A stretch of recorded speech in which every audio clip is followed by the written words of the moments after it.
There's so much more to turf grass than you might think. Luckily, Beth Verbeek with Harmony Brands is here to help.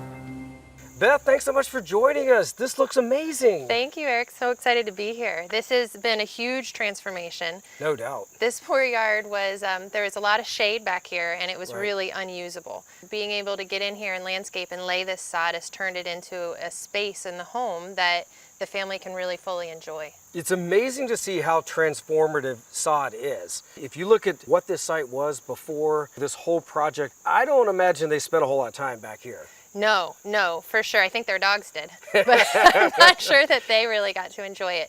And now it's absolutely a place that the whole family can enjoy. One of the challenges they faced back here is the fact that it was under shade, and so we were able to come in with a variety of Xeon grass that is shade tolerant and is going to be low maintenance and something that they're going to continue to enjoy for years to come. And this is a fairly large install compared to what many folks would do, but it's actually not as hard as one might think. This is a little bit bigger job than a lot of people feel comfortable taking on, but there's absolutely no reason that you should feel intimidated by a job this size. I think most people average job size, maybe it's just patch and repair of an existing lawn, but it's around 50 square feet. And this is a little bit larger than that. But what it really boils down to is just doing a little bit of research for what's good for your area.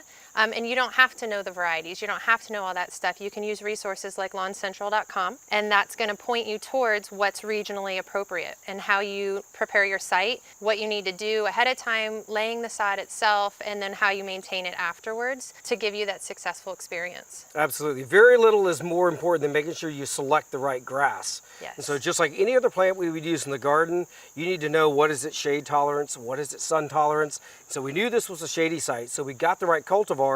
And then the next most important thing is your site preparation. Grass is no different than any of these shrubs we have over here. You've got the green side up and you've got the root side down, and it's got to integrate with the native soil. And so laying sod on top of like hard pan clay, not a good idea. No. Doesn't mean it can't work, but it's not a good idea.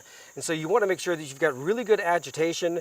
Many sites would definitely benefit from soil amendments. You want to make sure that you've got good drainage so those roots can penetrate deep, and the deeper into the soil the roots go, the less water you're going to have to ultimately give it, so it's going to be a more durable turf. Yes. So make sure that your site is well prepared. It's for sure something that you can do, like you said, with some basic legwork ahead of time. Right. And then even simple things like when you are rolling sod, you need to make sure that those roots get wet very quickly, and so you can water the dirt before you lay the sod down. There's little tips and tricks like that that are going to help make it successful.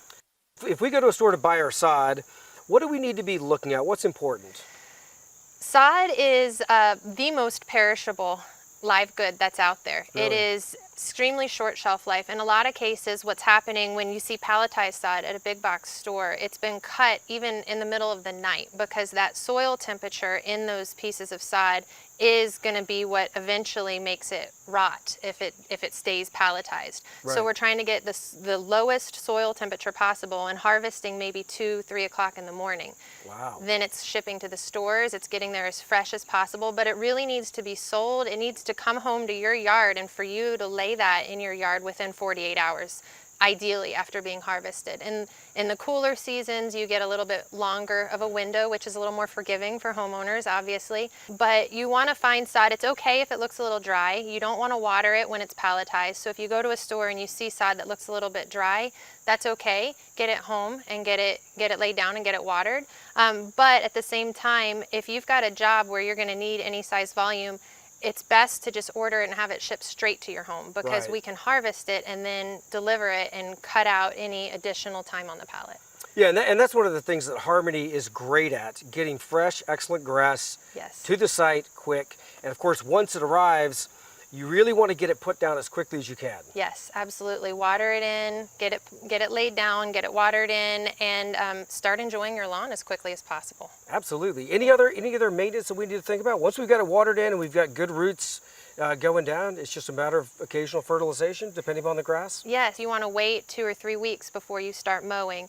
And there's similar recommendations for fertilizer applications. And then it just becomes a seasonal cadence like you would any other plant. Well, Beth, you've got me super excited about turf now. I've got to go figure out a place to put some in my garden now. I love it. Thank you so much.